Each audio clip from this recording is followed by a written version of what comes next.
कराची का Jinnah post graduate medical centre Pakistan के सबसे बड़े और मसरूफ़ तरीन अस्पतालों में से एक है।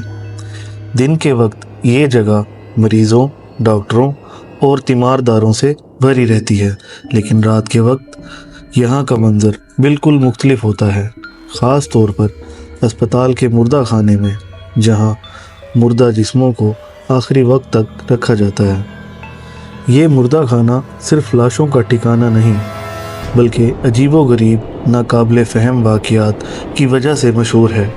वहाँ रात गए काम करने वाले डॉक्टरों, नर्सों और अमले के लोगों ने अक्सर सायों को हरकत करते, गैर मरई सरगोशियों को सुनते और चीज़ों को खुद ब खुद हिलते देखा है।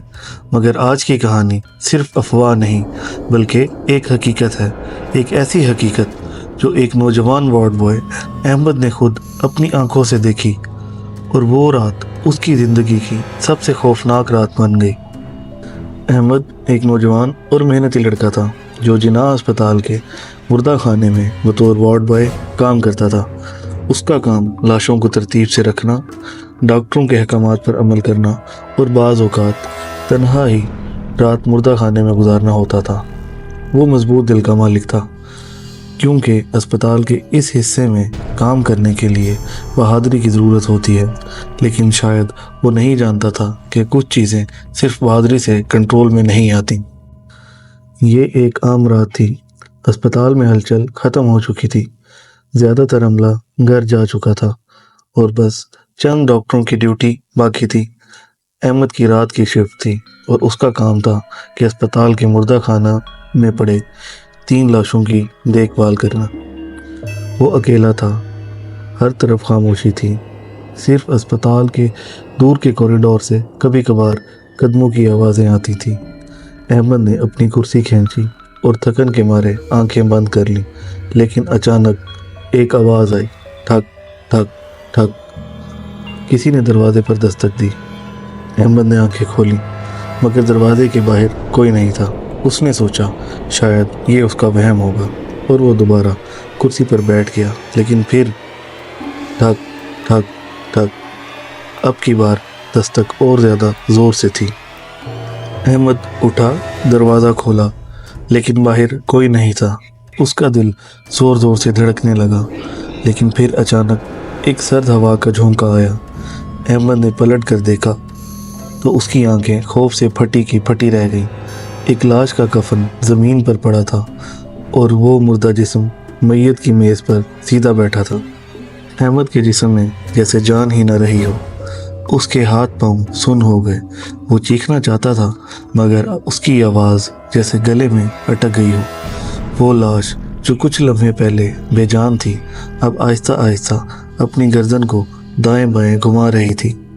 फिर अचानक लाश के होंठ हिलने लगे, जैसे वो कुछ बोलने की कोशिश कर रही हो। फिर चलते क्यों नहीं, ये अल्फाज जैसे किसी दूसरी जहान से आ रहे थे। अहमद के जिस्म से पसीना बहने लगा। वो जल्दी से दरवाजे की तरफ भागा, लेकिन दरवाज़ा जैसे जैम हो गया हो।